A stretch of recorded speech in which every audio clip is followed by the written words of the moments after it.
Our life is linked to being able to feed ourselves for the nourishment of our body, for the nourishment of our body, and for the nourishment of our body.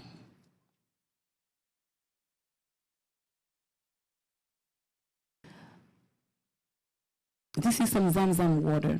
Zamzam water is some blessed water that you find in Mecca. And we use Zamzam water to bless other bodies of water. So I will be pouring some of it to bless the jar.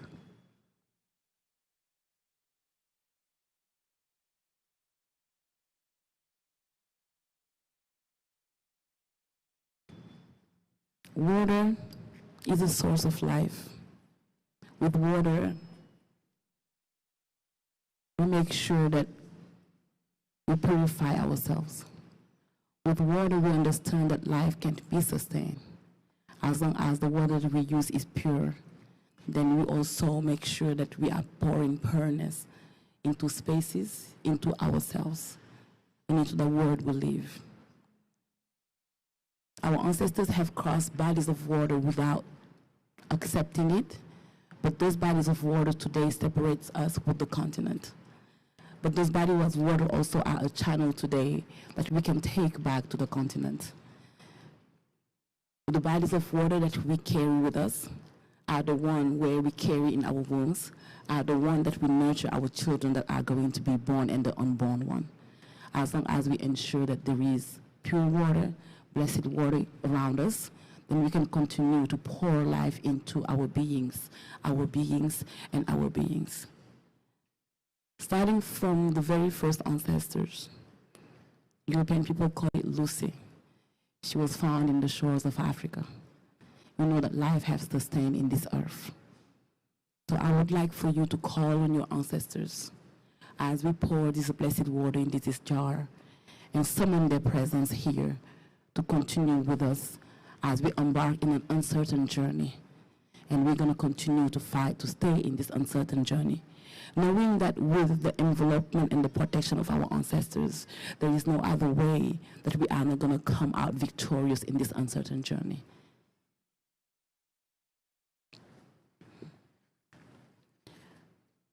I'm going to start by calling my closest grandparents who died not long ago. Mama Salumbote, Sar Ashe. My father, Odulamin Sar Ashe. My uncle, Lamin Jaimburi Ashe. We are calling on ancestors that we know have shed blood in this land. So I need you to call on your ancestors. Ashe. Ashe.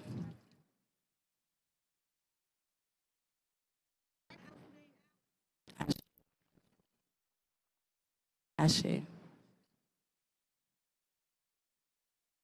Ashe.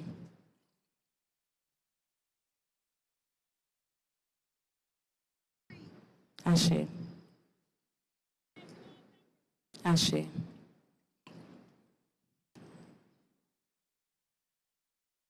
As she calls on George Floyd, I'm going to call on Sandra Bland, Breonna Taylor, Muhammadu Sise, Amadou Diallo, Tamir Rice, Kendrick Johnson, Ahmaud Arbery, Lamin Sise. Who else was slain? Trayvon Martin, Mike Brown, Emmett Till, Nakia Proffer. Olutugin was slain. Protect themselves or until Congress shall regulate the title. This was reparations. Our foreparents understood there is no freedom without reparations. This was law. People got land. Abraham Lincoln went to a theater, sat in a seat. John Wilkes Booth came and put a bullet in his head. The next president was Andrew Johnson. Andrew Johnson was the first president ever to be impeached. Andrew Johnson rescinded Special Order 15. And the land and the power that we were supposed to have coming out of slavery, we no longer got. Not only did those who got land, it was taken from them, and reparations was then given to the slaveholders for what they lost. We are still not free until we get reparations. So I want you to read this document. Our ancestors were smart. They understood. You can have a proclamation. You can have Juneteenth. But without reparations, we're still not free. Thank you, Reverend Lynch. I'd like to bring up next Assistant City Manager Cheryl Long. And Cheryl, our city manager, assistant city manager makes so much happen here. So everybody welcome Cheryl Long.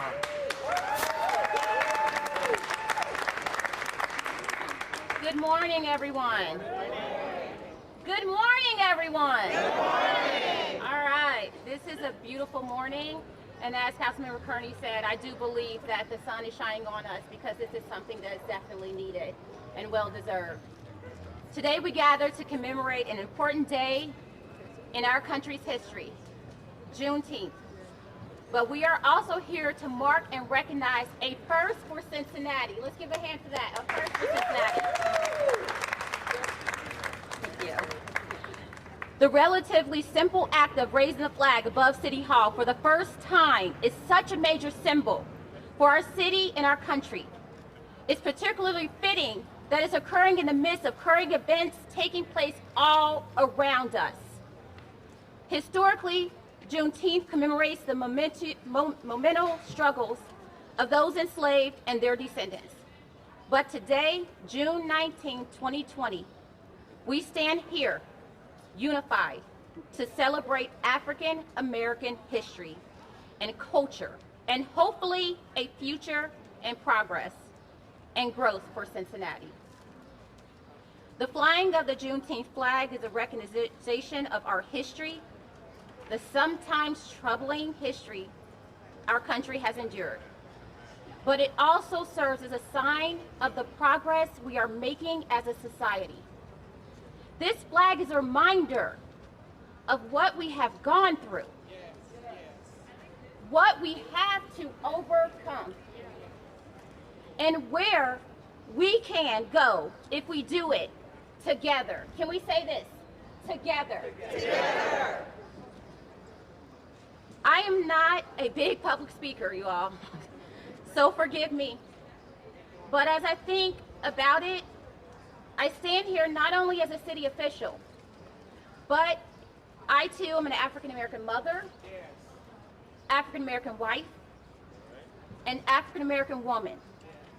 I just want to say I am so proud to stand here today with all of you as we celebrate what should have never been taken away, the freedoms of African Americans. And I am thrilled to see the flag flying high above my place of work, City Hall.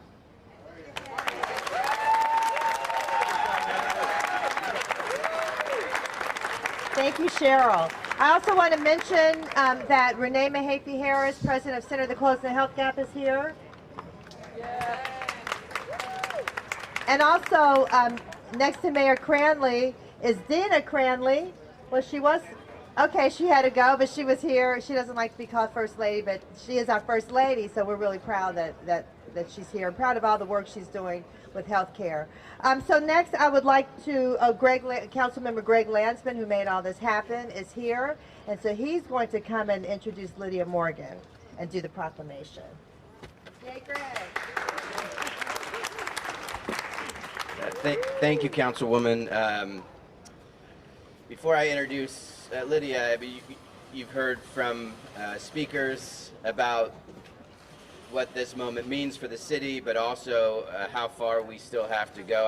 I want to echo some of that before I introduce Lydia, that the abolition of slavery did not abolish in many ways slavery in the United States. And what we've seen over the last couple of weeks is a reminder that the iteration of slavery just evolved, right? It evolved after slavery, and it became segregation and Jim Crow, and today mass incarceration and the over-arresting of people, particularly people of color. And so the fight goes on, and I think it's important for us to know that this symbolizes many things. It symbolizes the moment of abolition, of the abolishment of slavery, but it also symbolizes the fact that we've never flown this flag before. Ever. And there's a reason for that. And we're flying it now because things are changing. But policy has to change with that flag going up.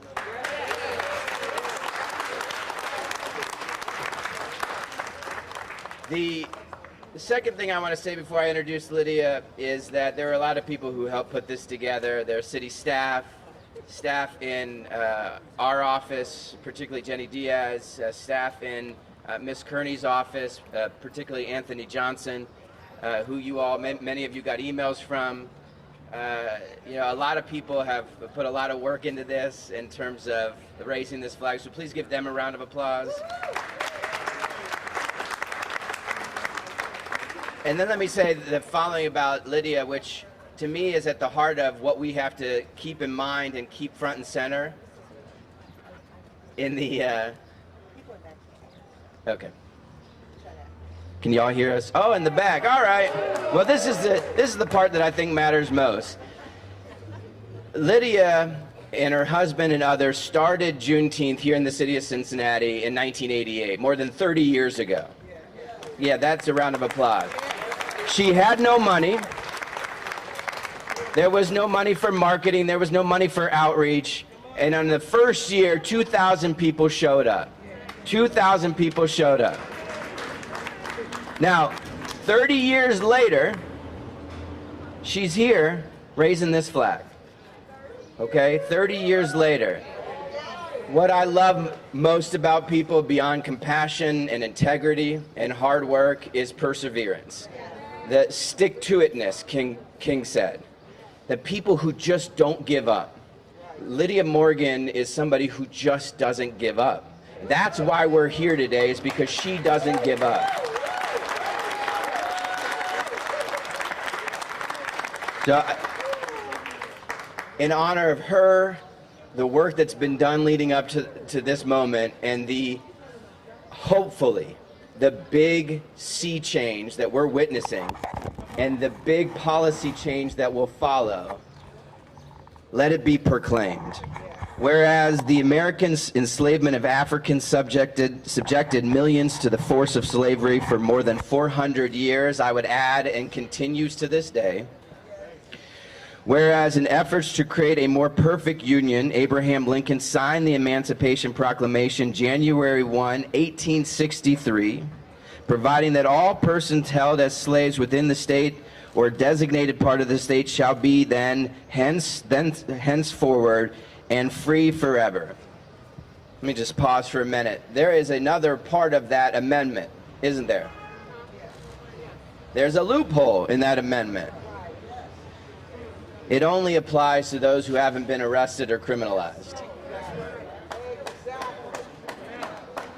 So the fight to make the 13th Amendment real for every single person is a fight that continues today. Whereas the Emancipation Proclamation made the permanent abolition of slavery a Union war objective and provided the legal framework for the liberation of nearly 4 million enslaved persons as Union armies advanced further south. Again, I would remind you that there was a loophole that we have not yet closed. Whereas, while the Emancipation Proclamation declared freedom for enslaved enforcement of the order dependent on Union Army presence and control, which many slaveholders evaded by fleeing to Texas. And whereas consequentially, an estimated 250,000 enslaved people were living in Texas on June 19th, 1865, when Major General Gordon Granger arrived in Galveston to officially proclaim by the end of both the Civil War, and slavery, more than 2 years after the initial Emancipation Proclamation.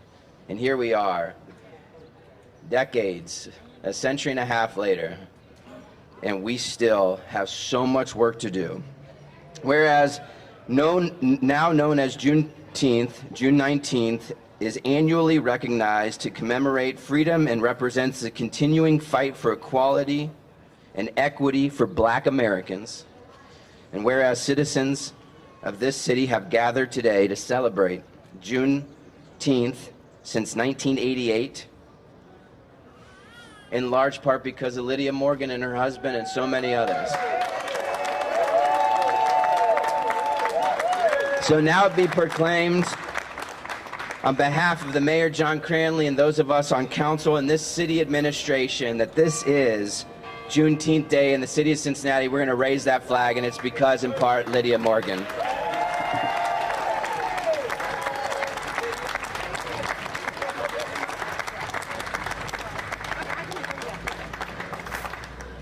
I have been given permission to make remarks, but I'm only going to make a few because I have hit that 70 mark, and I know all of us don't want to be standing here in this heat much longer. Anyway, this has been something near and dear to my heart. Of course, I didn't grow up celebrating Juneteenth. I didn't know anything about Juneteenth.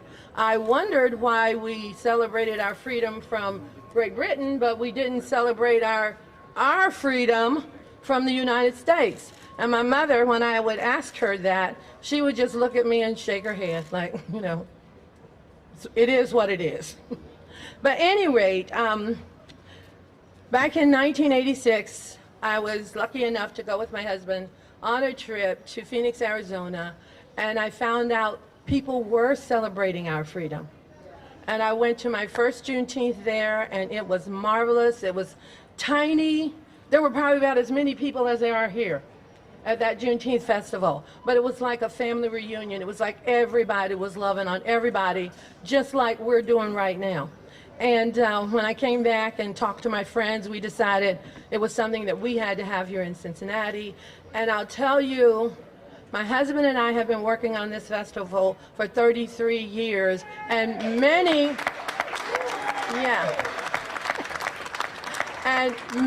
of the first people who worked on that first committee are very much still involved with working on Juneteenth. We've got new people, but Juneteenth was very, very important. And the other thing I like to say, we have a group of friends of Juneteenth, and those are people who want to see Juneteenth happen bad enough that they donate money every year. And that really means a lot to myself and to my husband with the kind of work that he does, because I just say, would you get this done? Could you get this for me? Would you type this up? Could you send this off? And he's there to get it done. But we just so appreciate so much all of the help that we've had over the years. Connie Harris over there, she's looking like, why is she calling my name? But Connie was my connection with the library, and she would always, who should I call to get this done? Connie had the answer, so I've always been very appreciative of her. And I cannot not mention Karamia, because though we all talked about it in our meetings about getting Juneteenth done, Karamia kick-started us and got us moving on this path to get this flag raising done. You know, it's amazing. It's amazing that we have a country being run by a person who has no idea anything about our government or anything about our people. But he stumbled into something, and it became something very good for Juneteenth. He stumbled into planning, his people stumbled into planning to have a rally for him on the 19th. And then it was blown and blown and blown. And I can say, though I won't say his name, don't say his name, but at any rate, I will say He has done a lot with his own lack of common sense to make Juneteenth what it is right now today, and to have this flag flying, and to have people calling saying, what can we do to help? What can we do to help businesses, whatever. And we have never, ever had that kind of response, and I hope it is not short-lived. I hope that it continues year after year, because the one thing I truly, truly believe, Juneteenth is not a black holiday. It is an American holiday. And all Americans need to celebrate our history. It is our history. We all need to celebrate it. And you parents and past teachers and all of you who have parented, we need to get behind our schools, because they're not teaching our children this history. And they need to know this history. All of them need to know this history. I'm thankful to Greg, wherever he is, and Michelle right here, and my husband and my family and all my friends who just make Juneteenth happen every year. They're there, they're putting up booths, they're handing out papers, they're doing whatever I need them to do, and I really, really appreciate that. And I do appreciate the fact that all of you are here this morning, because this is a very important event for Cincinnati. This will be the first time that this flag has flown, and I have to say I'm just as much at fault as anybody else is, because I didn't even know you could do that. You know, I didn't even know you could come down here and say, I want you to fly my flag. So at any rate, it's done, and hopefully we'll be able to do it a long time, forever, forever, forever. So thank you. Oh, and one other thing, some of you have gotten some flyers, and the flyers talk about the Juneteenth videos that will be shown starting tonight on access channels, and the channels are on the back of the paper. But also, there was really another coup that we have. Channel 19 has agreed to play both films on Sunday, one at 11 o'clock and the other one at 1 o'clock. So be sure and watch, and make your Juneteenth celebration meals. If you don't know what should go in them, go to the website, go to the Juneteenth website, and we've got a list of foods that you can include in your Juneteenth celebration meal. Thank you. Excuse me, and the other thing I need to tell you is when this is over, Asia, where is she? Asia Harris will be, that's your cousin, Asia Harris will be leading us over to, not walking, in cars, leading us over to Marion Way, over that way, to lay out flowers in honor of all of our ancestors who died trying to get to freedom. Since the Ohio River does represent a big piece of that flight to freedom. So thank you, Asia, and we will see you over there. All right. Thank you all very much. Thank you, Lydia. Asia, raise your hand so people can see where you are. There she is. She's a powerhouse. Okay, I was remiss, I didn't mention the president of the National Action Network Cincinnati chapter, Bishop Bobby Hilton, who also is chief of staff for Hamilton County Commissioner Stephanie Dumas. And also Eddie Cohen, who's president of the Urban League and really responsible for this Black Lives Matter mural, which will be unveiled at 2 o'clock today. So we hope after you go and lay the flowers by the river, get something cold to drink, get some lunch, come on back and be here at 2 o'clock. Eddie, thank you for doing that. Okay, so right before we raise the flag, we have to bring our last speaker, and he's so dynamic. I told him he's got to speak last, and he is the first vice president of the Cincinnati NAACP, Joe Mallory.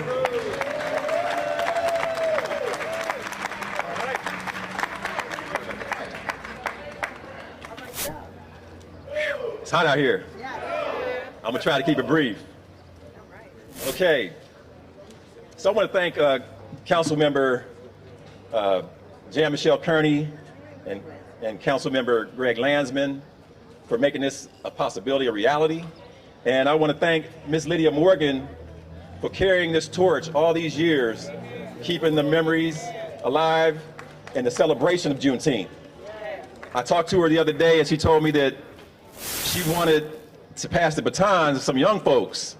So get around Miss Lydia Morgan, let her teach you what you need to do so you can be part of this celebration, which we consider the Black Independence Day. Because we know the speech that Frederick Douglass gave, right?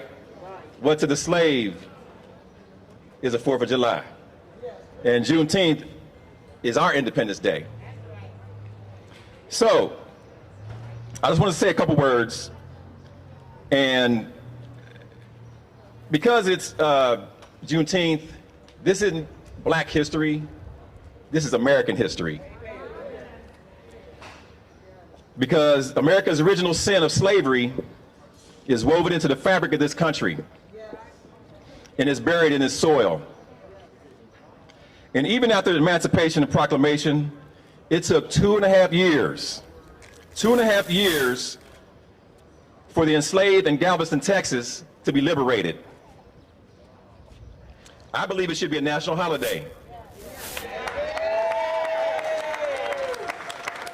Maybe we can start with the city of Cincinnati, get the state, and then make it a federal holiday. So I believe it should be a national holiday.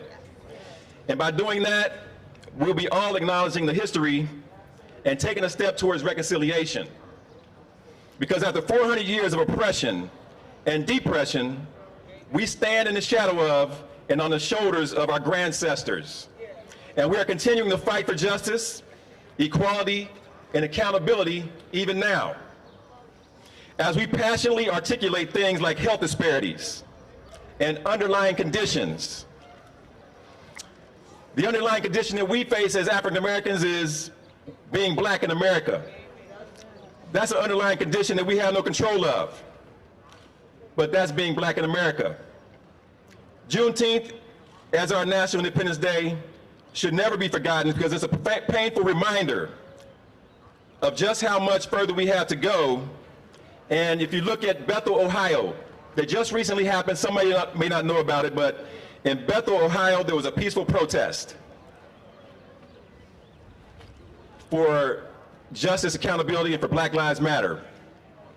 The people in Bethel took offense to people gathering peacefully, trying to protest, to raise awareness of injustices that are taking place in this country over and over and over again.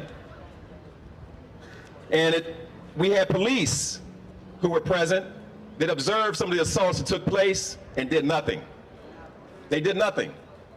But thank goodness for the video camera, because many of those perpetrators have been identified, and hopefully they'll be prosecuted.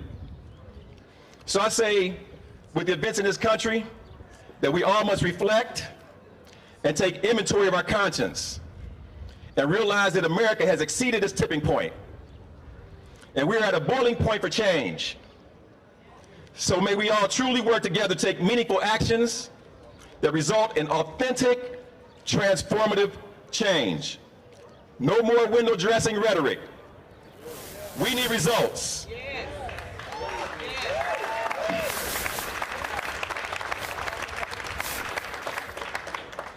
Because words without deeds is like watering without seeds.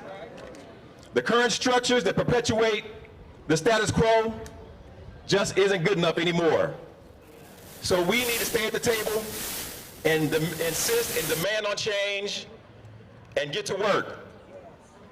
Our ancestors fought to try to stay alive, to pass this torch to us. All the sacrifices they made, let's not throw those sacrifices away and stand on their sacrifices and all their hard work. They understood how important it was to have their voices heard and to be involved in a process that didn't respect them, but they still fought. Right now in America, we have a right to vote. And I want to encourage everybody, if you don't know if you're registered, you don't know what your status is, check it today. Check it today. Because democracy is not a spectator sport. Voting is a verb. It takes action. Tell your friends and neighbors how important it is. If you want change, we have to insist on change and make change. Once we elect these elected officials, that's not the end of the process. That's only one tool in the toolbox. We have to hold them accountable. They are there as our voice. We elected them. We are all tax-paying citizens. We must demand accountability. We must change policy. We must create policy. And sometimes we must change policymakers. Thank you for this time. Thank you, Joe Mallory. Also, I want to mention that the division head for the Office of Human Relations, Paul Booth, is here. Paul, wave. Okay, so now it is time for the flag raising, and I think Greg Landsman and Lydia Morgan are going to, are you going to go? Okay, so as the flag goes up, I want us to just remember our ancestors. Let's think about freedom and how we can move toward freedom. All the things that are going on in the world today, all the change we've got to make, and we've got to make it together. And I would like to bring Lisa Craig up to sing as we watch the flag. So everybody turn toward the flag. Lisa, come on up. Lisa is going to sing as we watch the flag raise. I think as we go to raise the flag, do the cameras, you all need to move? Do you all want to move? I've been told that folks want to move. So we'll give you a second to move over. And if you want to reposition yourself, this is actually a good position for you, but if you want to move, we just wanted to give people an opportunity to move. Thank you. Hey, thank you all for being here too, by the way. God bless you. Thank you.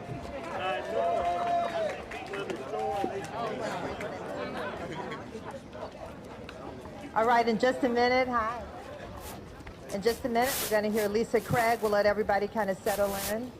Lisa Craig, I said Lisa Craig. Okay. I thought you were about to.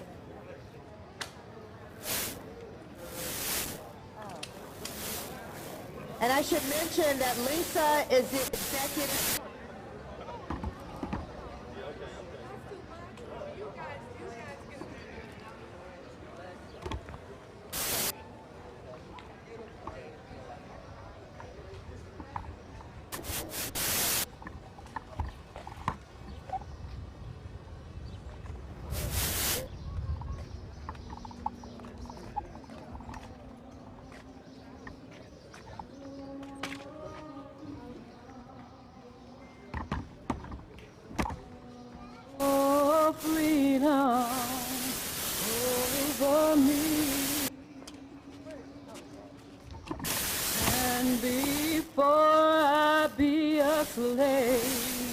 I'll be buried in my grave.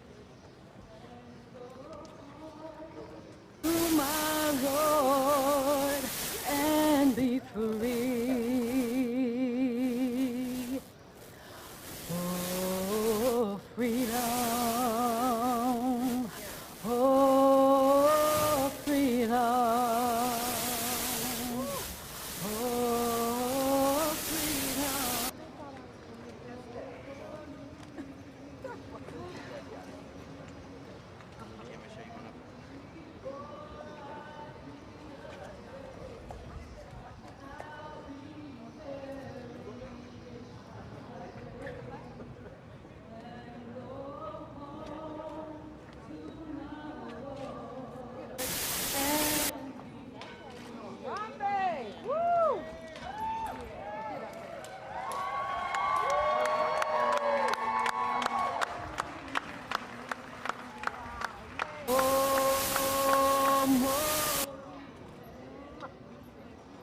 No more weeping over me,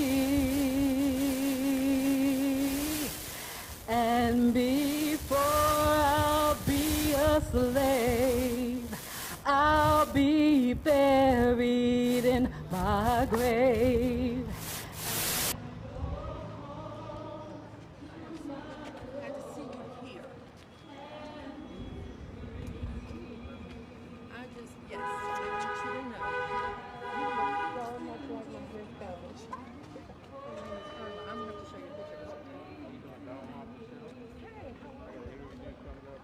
they'll be singing over me.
I'll be buried in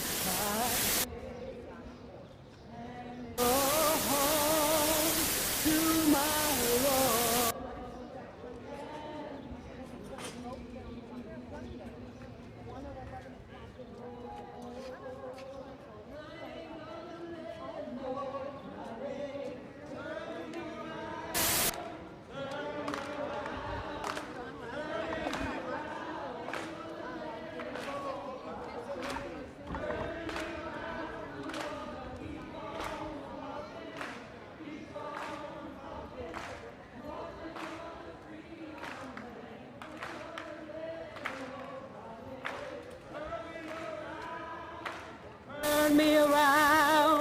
Turn me around, ain't gonna let no.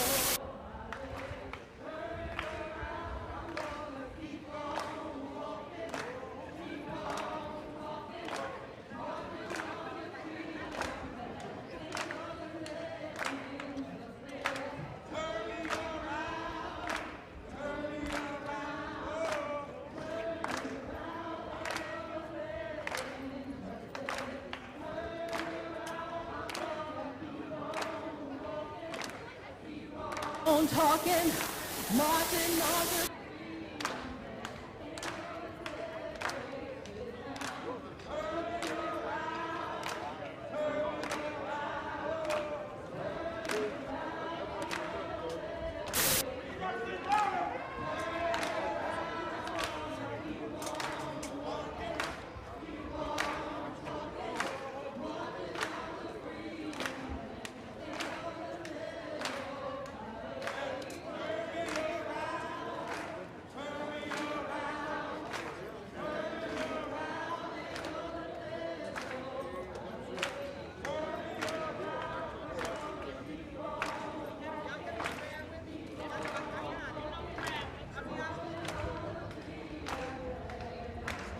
I'm gonna keep on marching on the free.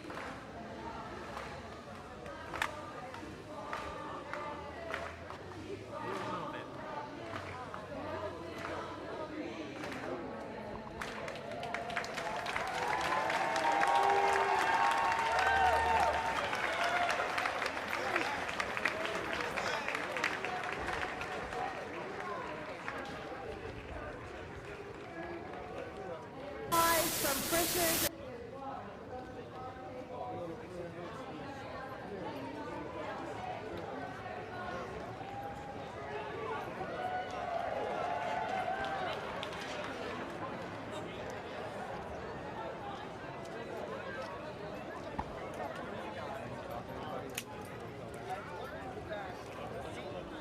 Excuse me. Just keep talking, no matter if you try to interrupt. Yeah, I didn't even have to say anything. He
center, baby, always.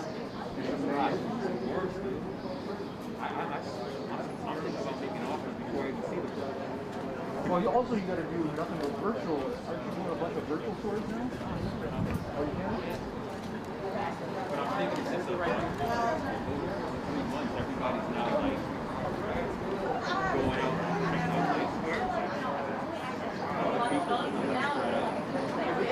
and when everyone comes out, we have to ask everyone to social distance and move back as close to this parade break as possible.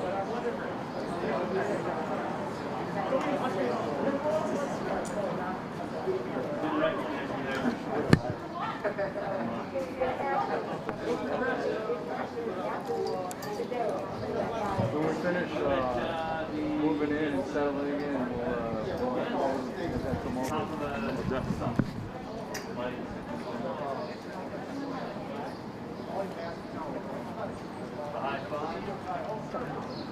Yeah. See those stay.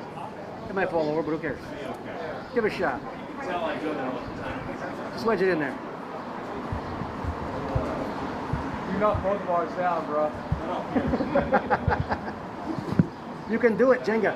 Reverse Jenga. Ah, there you go. That's what I'm talking about. And you shielded the logo. Perfect.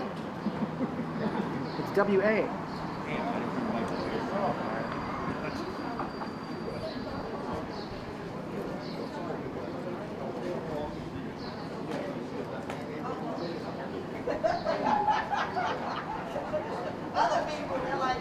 Hey, when was the last time you guys redesigned those logos? like a year ago. Oh, really? Yeah. Every couple of years. When was the last time we did ours? We changed our font like oh, really? 5 years ago. It used to be like WSA, and then it was like a 9 at the end. Right. Above.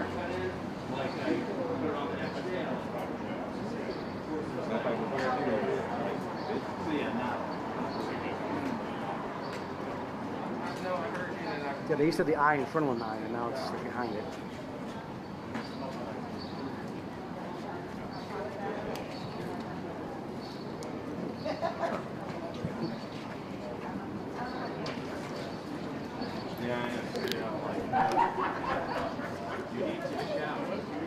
News for the hard hitter. Okay.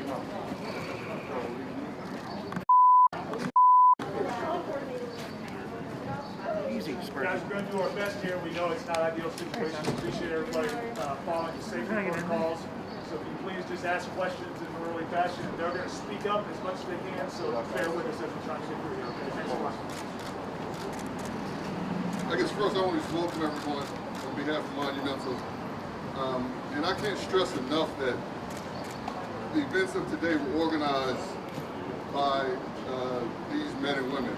The organization Monumental, understanding our core values, understanding what we represent, support them, but it's all about them and what they wanted to do, and understanding that they have a responsibility. You know, that they understand that it's not just about a statement or a march, but it's the follow-up. As we go after that, they understand that they are more than just basketball players. So with that, I'll turn it over to them. Questions? Yeah, you guys go ahead with questions. How did this march start? How did this idea germinate? How did it take us through how the ball got rolling? Honestly, it was Natasha's idea. She actually hit me up a couple weeks ago wanting to do a march, and I was all in. And I think we kind of pitched it to the rest of our team, and we all agreed that it was something that was going to be powerful and meaningful to us. No disrespect to Monumental, but we wanted to do it as a team. We wanted to do it as solely players. And we're happy that they supported us and our organization supports us and both teams support us. This was definitely all Natasha's idea, man. And we just kind of put it together, and we figured we're in the most powerful city in the world. You know, we're influential athletes, whether we like it or not. We have a voice, we have a platform. And this is just one of the ways we're going to utilize it, you know, with this march. But as Coach Thompson said, man, this isn't going to be the last of our work. We have more work to follow up after this too, so that's the whole thing. Tosh, March in Philadelphia, your hometown. California for people who just have something similar here, and your second home in DC. Oh, it's absolutely important. I've been in DC now for 6 years. DC has been a second home to me for years now, and so it's really important for me to not only give back to where I'm from, but to give back to this community that means so much to us too. And reaching out to Brad and the Wizards, we all feel the same. You know, yeah, we put on a jersey every single night if we rep the district, but we care about this community and we're a part of this community. So, like he said, in any facet that we can use our platform and our resources, that's what we want to do. What's been your reaction to what's happening around the country and around the world supporting this movement at this time? That's a really hard question. I think we've gone through all emotions across the spectrum. It's been really heavy these last 2 weeks. It's been really draining in the sense these last 2 weeks of making sure that we're using our platforms, making sure we're using our voices for the voiceless. It's been a mixed emotions. You go through everything of sadness to that daily fear that we face with being black in America, to that anger of this is not the first. George Floyd was not the first, and he wasn't the last. I think as of like 2 days ago, there was 120 deaths after George Floyd, and that's the reality that we live in. So this is where we stand together, united in solidarity, and we say we're not going to be silent anymore. Brad, can we ask the same thing? What's been your reaction seeing the movement that still thrives today? Let's just say that it's been difficult in a lot of ways because even as an athlete, you know, I still face some of the same harsh realities that my fellow members in the black community face. I've been pulled over multiple times. I've been racially profiled on the street before. So all of these things have happened to me, and it's definitely, it's kind of shocking that we haven't grown. You know, we think we've really gotten far, and it's just sad to see that we have technology now that's just putting everything out on display. So I think it's just really just opening the wounds even more, you know, more so than anything. It's really a numbing feeling because now I have 2 young black boys I have to raise. And the most difficult thing for me is just trying to channel how much different their lives are going to be from how I came up. But at the same time, it won't be too different. They're still going to face those same challenges eventually down the line. And it's just a matter of not preparing them for that situation. So it's been difficult to grasp, you know, but at the same time, you can't be silent about it. You can't sit on your hands. When you have a platform, you have an opportunity, you got to take advantage of it, man, and swing that bat no matter what happens, no matter what people's opinions are. You know, you got to stand for what's right.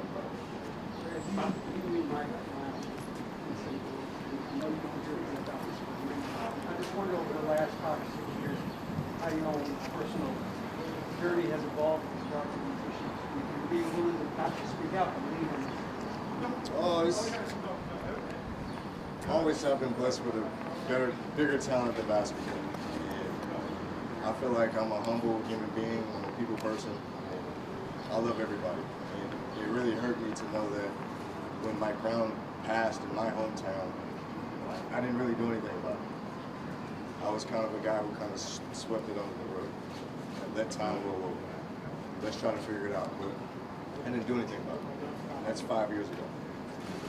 And we haven't changed. The same things are happening. And they're on display more and more and more. And it's more frustrating. But as I matured more, as I got older, I have an opportunity. If I fail, I fail. But I can't sit here and say I didn't try. I can't sit here and say I didn't put up an effort. Because I've been blessed with this platform, this opportunity to do so. So I'm gonna ride this train till the wheels fall off, man. We have a bunch of people who support us. We all support the same idea, the same rights, the same standard. And that's what we're following up on. That's what we're here to stand. You guys said that the march today is just one step. What is that next step? What is the march leading towards for both of you? Eventually action, you know, and we've been coming up with what are some of the social issues in which we face in everyday life. You know, police brutality, racism, the education system, prison reform. There's a vast spectrum of problems in the U.S. that we all can agree on. But the most difficult thing is solving one. There's going to be another. So it's going to be a game of patience, and that's what we understand. And that's what we hope everybody understands, that it's going to take everybody to collectively come together to fully understand what we need. And at the same time, we also have to fully be committed to change. We have to be fully committed to these different vast problems that we have and be open to solving them. Because we can't be naive to that they don't exist, because they do. Brad gave you credit for coming up with this. How did you come up with this idea? Yeah, I mean, Brad gave me credit, and it was more so credit of bringing it to his attention, but Maisha had actually wrote me the idea. She texted me and said, hey Tosh, what do you think about us doing a march? And I was like, I would love to bring in Brad and the Wizards. We had been meeting every week already at that point on Zoom calls. Me and a few of my teammates, him and a few of his teammates, as well as Coach, and some other people as well at Monumental. So it just made sense, and we understand the power that we have with not only our platforms as the Mystics, but like Brad just said, collectively is where we're going to get action done, and we're going to get more done. So bringing each other in, you know, this is a family. Our two teams, yeah, we're separated, we're men and we're women, we play at different points at different times, but we're all fighting the same fights. We all care about the same things, and we find commonality in respecting each other. And, I don't know how many cities have this type of relationships between their two teams. So it's a really special bond between our teams, so it only makes it right that we do it together. Coach, can you share with me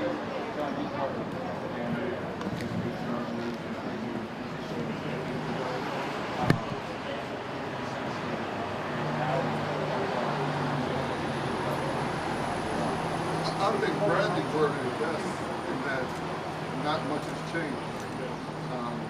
And I think if anything has changed, you see the actions of young people, you see the actions across races, sexes, ethnicities, ready to stand up now, as opposed to just one particular segment of society. But not much has changed, and that's a problem. And that's where these young men and women, and as well as our organization, are trying to see if we can move the needle a little bit. As Brad said, when we attack one issue, but but relative to, you know, when Pops walked up, Pops was in 42, not much has changed. This question is for Natasha and Bradley. You guys were at Black Lives Matter Plaza just before here. When you look out and you see that on the streets here in DC, what's that mean to you? It's powerful. When you're talking about something being so bright, so visible for everyone to see, you can't ignore this anymore.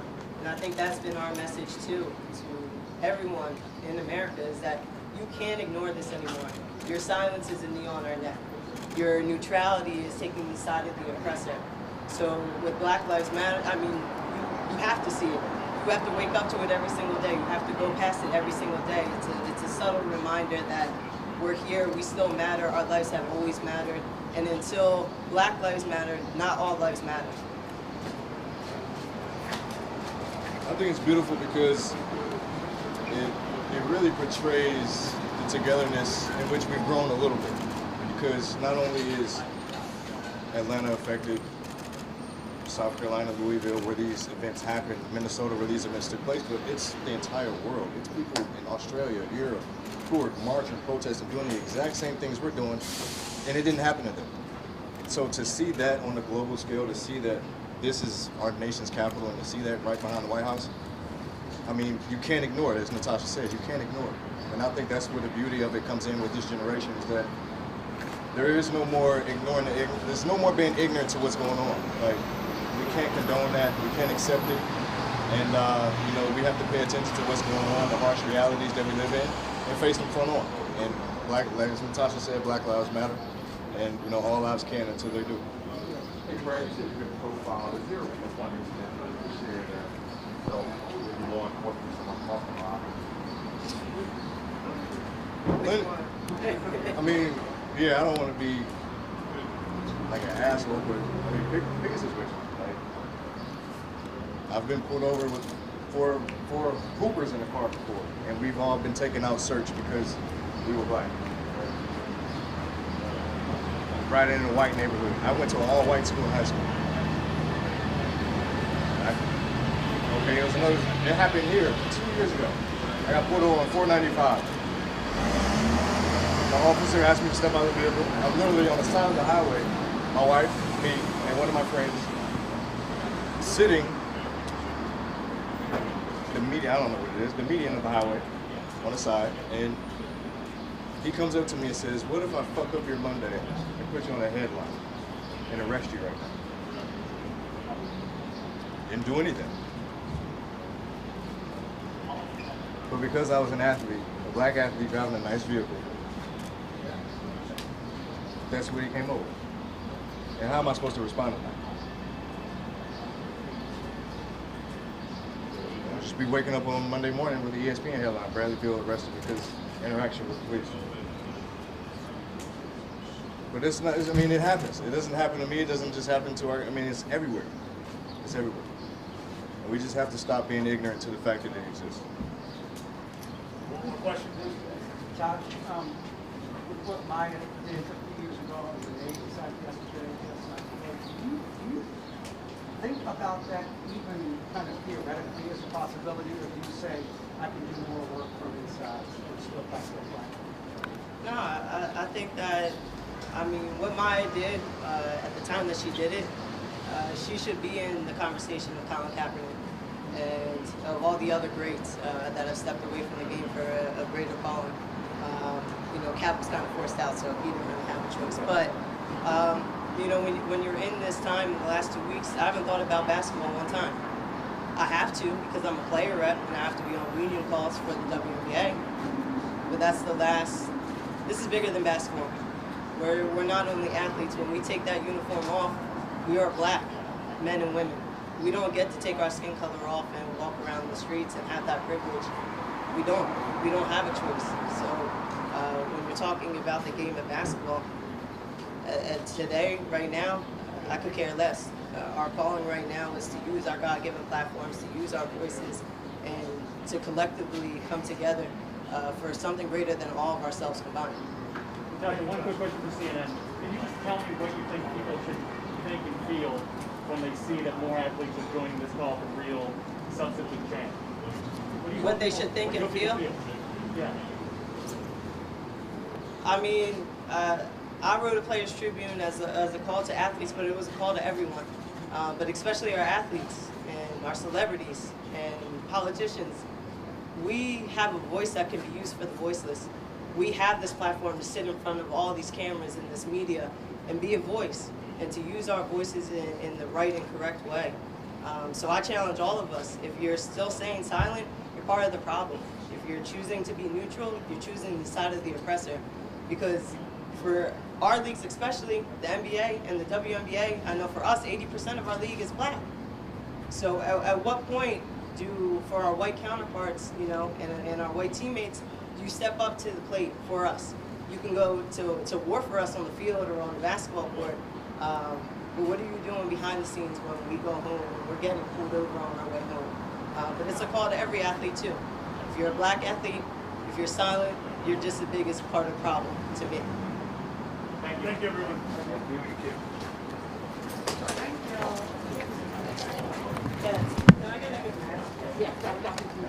The players will be on 6th Street. They will make remarks over there too if you want to go grab them.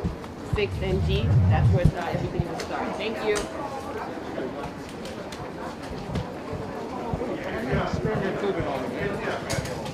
Players on 6th Street.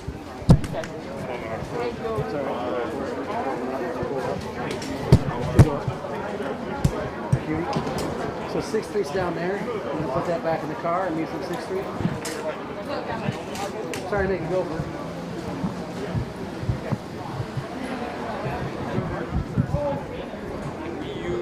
I love that Beal sound on the top, just bleak out. Yep. That's, I think, to maybe. That's a great point. Yeah, right. You know, it's just. How do I get on? I mean, I get a runtime for this. How am I going to sound this? Like, it's like everything's I got to sound like that to sound bad. I'm like, yeah, I know. This is good stuff. I was taking notes on like every single thing you're saying is so like.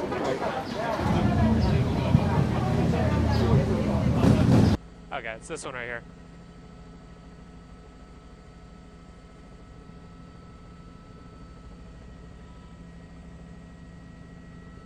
Yeah, it's like it's like a motorcade protest. So I'm guessing that's what. Alright.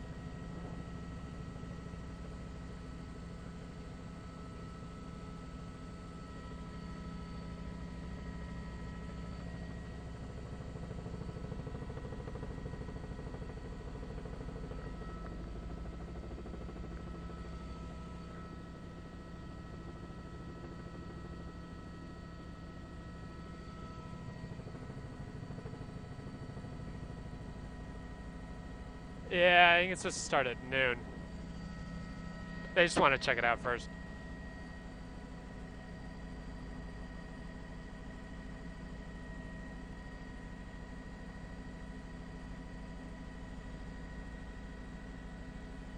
Shop for desk. Yeah, so I mean, this is the parking lot here. I don't see anything too unusual at the moment.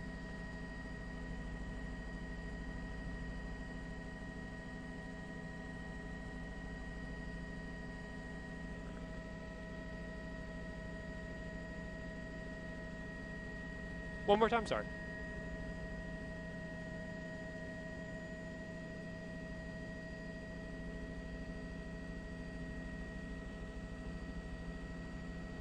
Let me check. So how is the fuel, Rob?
call 7, killed in a police van after arrested. 6 officers got charged, this is ridiculous. 2 years, 4 trials, no convictions. George Floyd. 3 officers nailed on him, he told him he couldn't breathe. They didn't care for him. The country rioting everywhere for him. Fuck those cops, I have no fear for him. Hector Moran, he was unarmed. The cop shot him dead, he cried for his mom. India Kaga, Navy vet. The passenger in a vehicle was a suspect. Her baby in the back seat, the cops started shooting. The officers were cleared of criminal wrongdoing. Jamal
It's a never forget moment for everybody, whether you're white or black, and what has to be done and what wood still has to be chopped in this country around education, which is the root of misguided values. And it allows America to turn a blind eye to what happened in this country. The whole forget about it, but we never can forget 9/11. Like, you know, there were some other things that happened that were catastrophic in this world, like the Jewish Holocaust, the African slave trade, and other major events, and we will never forget. I will say this. Dad always, when we were kids, we would talk about votes, elections, every election, no matter what election it was. I remember I told Miss Lee, Congressman Sheila Jackson Lee, when I was in St. James, I remember her talking to Dad about trying to win her first election. Votes matter. Sheila and Congressman Lee and Congressman Green are treasures to our community. And Dad would always say in his elections, in those later years, Jason, in my district, there are 150,000 eligible voters. About 50,000 are registered to vote, and about 10,000 voted. These are statistics that we heard over. So we can protest in the streets, but we got to protest in the polls.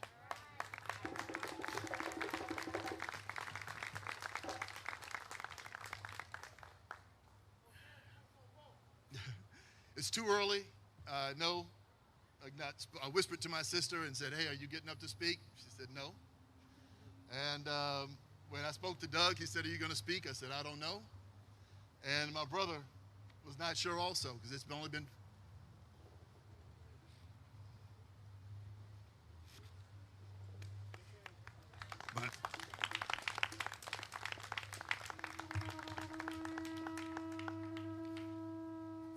But we're extremely proud, and we thank all of you. We're here to say, through numerous phone calls and conversations, that Juneteenth USA, which Dad founded in 1985, now has a new board of directors, my brother, my sister, and I, and we'll be expanding that to carry on Dad's legacy of advocacy around education reform and education about Juneteenth and other Black history in this country and around the country. So they've put me as president in this first transition, and we're going to rotate. So we look forward to engaging with the community, carrying forward the legacy, and never forgetting. Thank you.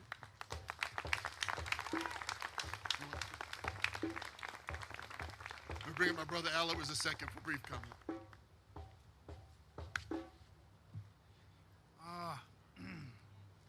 Good morning and happy Juneteenth. I tell you, it's this is a different Juneteenth than the previous 41 for me. The first one, I was 7 years old. My first one as a legal state holiday. A few things I want to say. As Al Edwards II, I think my dad has always sort of pushed me out to learn to speak for him, speak for my younger sister, my sister and brother, because I was the oldest. Wasn't always a role I embraced, but on today especially, this first Juneteenth, since my father has completed his work, I want to say what I think he would probably say, which is, thank you. Today, 46 states in this country recognize Juneteenth. And here in Texas, one of the reddest of red states, with a governor by the name of Bill Clements in 1979, on the last day of the regular session, Al Edwards, a freshman legislator, did some horse trading and got the first state-recognized African-American holiday on the books in the United States. And that is a thing worth celebrating. I want to say a couple of things, but the first thing I want to do is say he began pulling that sled when no one knew it was a sled. But to get it to be recognized with the momentum that it has now took all of you and all of us and some teammates that ran part of the way and took their rest over the course of those 41 years. It was not his work alone. It was not just my mom and dad at the dinner table or us painting signs and making t-shirts and spreading that word, but it was everyone who recognized the importance and value of our contribution to this country. There's been a series of arguments. The naysayers around Juneteenth will say, why are you celebrating that? It's a black eye, you should be quiet about it. It only indicates that we found out 2 years after the legislation that we had our freedom. And that's the wrong attitude. First, never forget. If you forget that an institution will see your rights enacted and will wait till someone enforces them, you don't need to not know that in 2020, that it also happened 155 years ago. Know it happened then, know it can happen again. That's the importance of recognition, of communication, of extending it generation to generation, of continued passing on of the heritage and its true history. A quick word. Juneteenth was not just a heartfelt benevolence of Abraham Lincoln. While he was one of the most conscientious and decent presidents of our country's history, the Emancipation Proclamation was a strategic military maneuver. It had been threatened a series of times by Lincoln and the ragtag administration at that time in an effort to end the Civil War because of the women who were becoming widows due to the soldiers of the North dying. The purpose of ending slavery was to strip away the economic engine of the uprisings of the South through the sales of their textiles, of the rice, the wheat, the corn, the cotton that we were bringing to market. So the purpose of ending Juneteenth was to end the Civil War. That was its action, that was its outcome.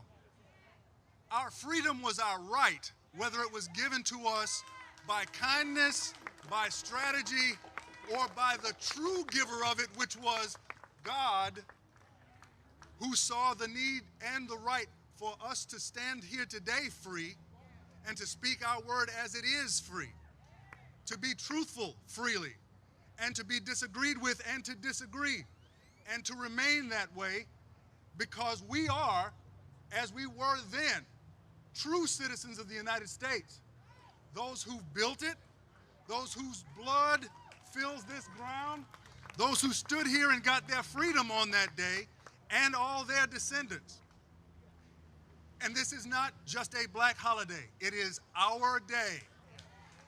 It's a day when you, if you're not black and descended from someone who was less conscientious than you, can say, I am better, I've learned, I've improved.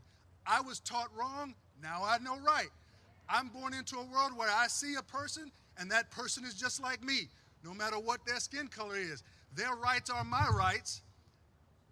Their pain is my pain, and we will all operate on the basis of love and dignity.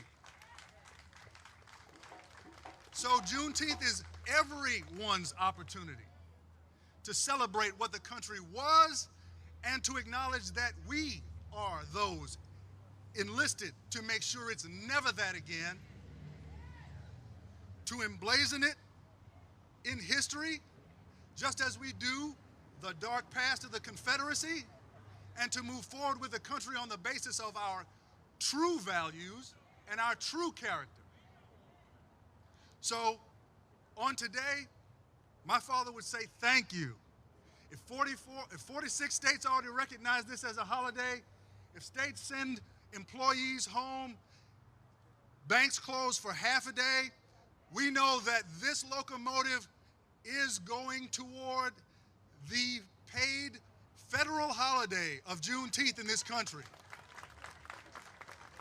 It was our work and our doing on this ground, this actual piece of real estate Here in Galveston, Texas, this is where it happened, that African Americans received their freedom in the South, delivered by the word of the U.S. government. It's not to be taken away from us. It's not to be muzzled or silenced or marginalized. It is Freedom Day for African Americans in the United States. It is our day. White, black, Asian, Mexican American, it is a United States holiday, and it needs to be recognized as such, and it needs to be passed into legislation as such. So, thank you, and happy Juneteenth.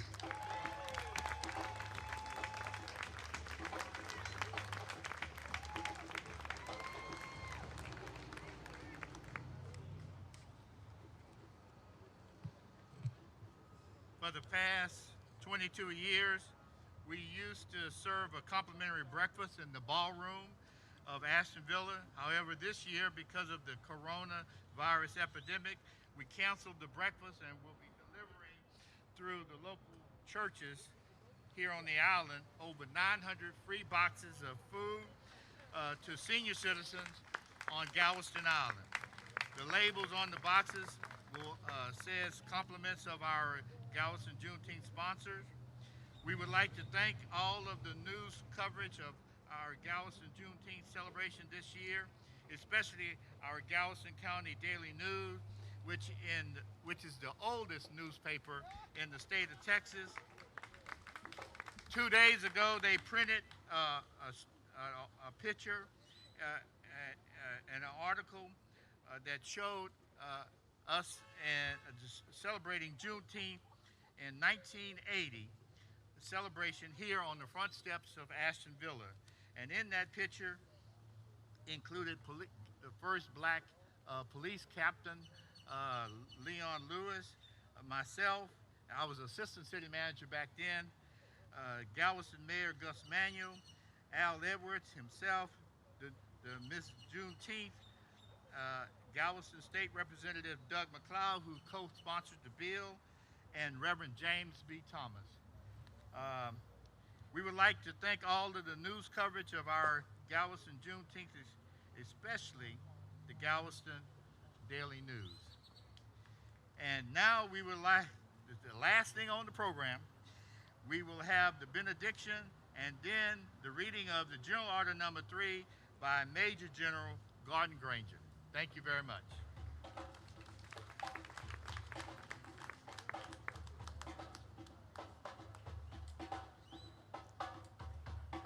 Let us bow our head in prayer. Father, we come now saying thank you for the people that you've gathered this morning through your Holy Spirit. We thank you for the presenters, all that have spoken, and you've spoken through them. But most of all, we thank you for your presence and the auspices of the Holy Spirit. May the Lord bless and keep you. May the Lord make his face to shine upon you and be gracious unto all of us. May the Lord lift up his countenance upon you and give you peace. Let us all say amen.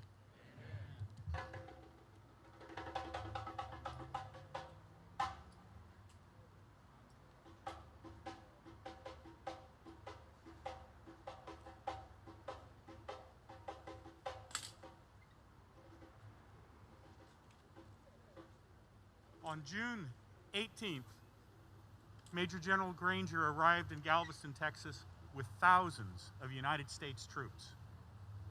Both the troops that you would expect and also United States colored troops, mainly from the Chicago area. The piece of paper and the words didn't grant the freedom. The projection of force granted the freedom. This is a copy of one of the originals of the bills that he had. There are 4 general orders on it that were then promulgated throughout Texas. They were telegraphed across, and they were carried by the Galveston Daily News. The most important one for us is the 3rd general order. Headquarters, District of Texas, Galveston, Texas, June 19th, 1865, General Orders, Number 3. The people of Texas are informed that in accordance with a proclamation from the Executive of the United States, all slaves are free. This involves an absolute equality of personal rights and rights of property between former masters and slaves, and the connection heretofore existing between them becomes that between employer and hired labor. The freedmen are advised to remain quietly at their present homes and to work for wages. They are informed that they will not be allowed to collect at military posts, that they will not be supported in idleness either there or elsewhere, by order of Major General Granger.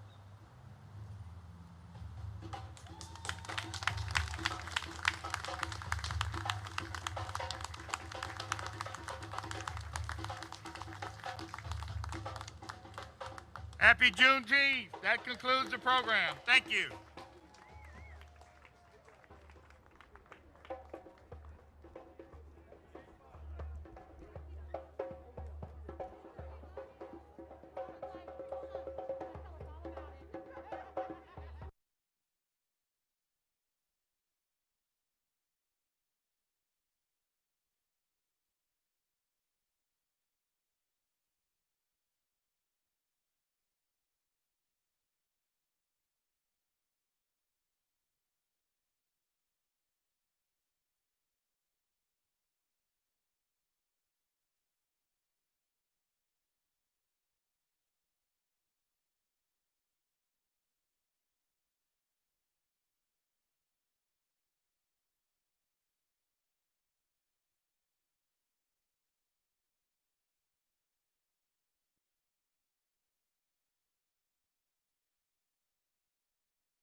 That is a big change from where we were, say, at the end of March and the beginning of April. It was skewing much older at that time. It's important to also understand, and I thought this new study that came out, they looked in Italy and they looked at serum samples of 4,300 contacts of index cases, and they found that 69.1% of infected individuals under the age of 60 had no symptoms. Now, this is one study, but I think a lot of other studies have been very similar. Why that's important is I think it's important for people to understand a lot of the people who are testing positive now are not symptomatic. And I think the hospital execs will talk about they test people, anyone who comes in for procedure, and those who test positive are almost always asymptomatic. And so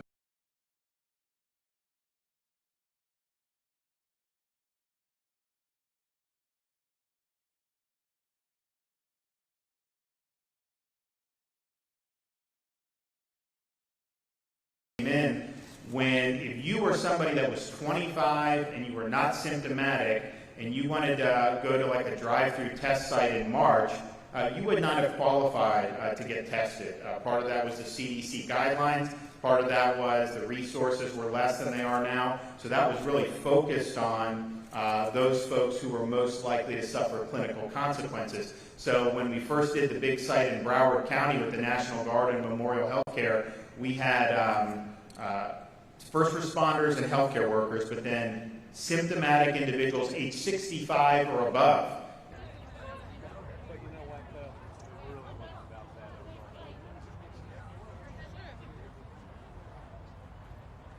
I heard a little bit when they had the air bullhorn. I know. Why didn't they just? It's a lot of work, I guess. Last week, somebody was bringing in. Yeah. I can tell you. Smoking, I can tell you right now. That is definitely that's skunkier than skunky. Yes. I got a couple friends that used to work for the business. Put a picture up on that.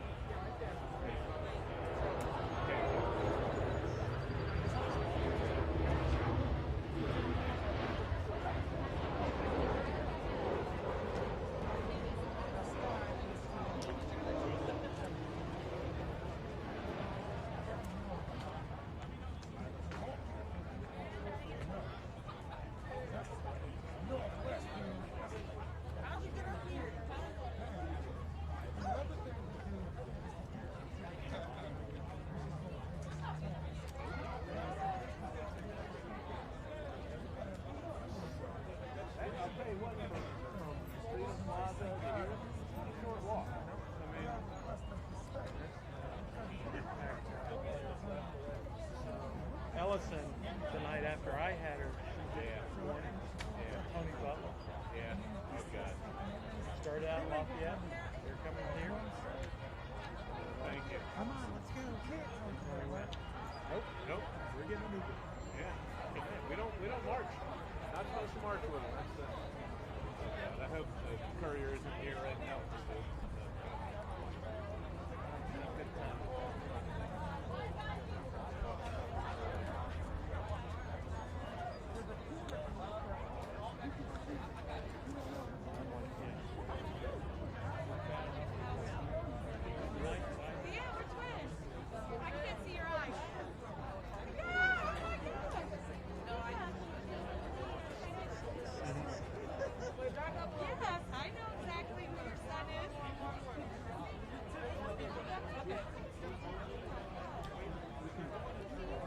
See him.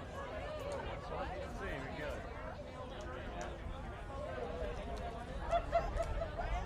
Assume that. Oh, you guys. Oh man, you guys suck. You guys, I cannot believe that is all you're here for. Symphony Network. Gotta go to Camelot. Yeah, right. Yeah. Oh, I ain't put no filter. You gotta be available. Oh, for God's sake. So is she still going from her house? Yeah, she never did. She never did. They were ready to, though, if they had to, yeah. Yeah, we're still ready. Sign to her house. Oh, my God, you're killing me. Every day. What are you guys doing? Hey, what the hell? We need to be available for everybody. Unlike us, where we don't even, we have, what's, God, I can't even remember his name. Lester. He does it himself. We built the studio in his house, and he does it himself. Every single one of our people does it themselves. Andrea Mitchell has Alan Greenspan as her cameraman. It's the funniest thing I've ever seen. Yeah, but does he know how to take the detail out of it? I'm not going to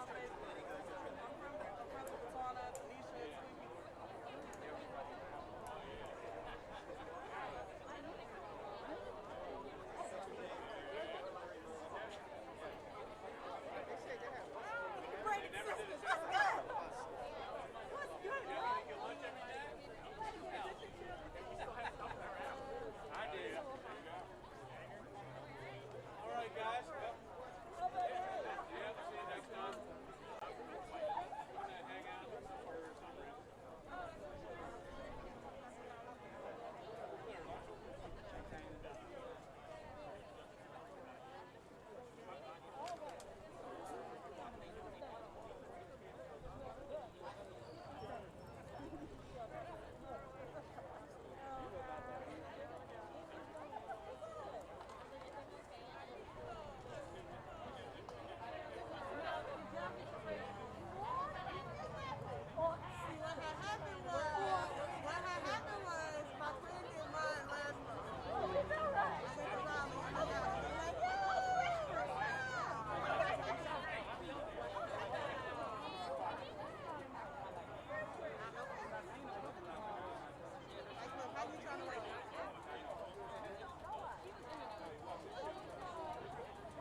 Thank you.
Good thing you got this joint right here too. My man had to get his nuts clipped.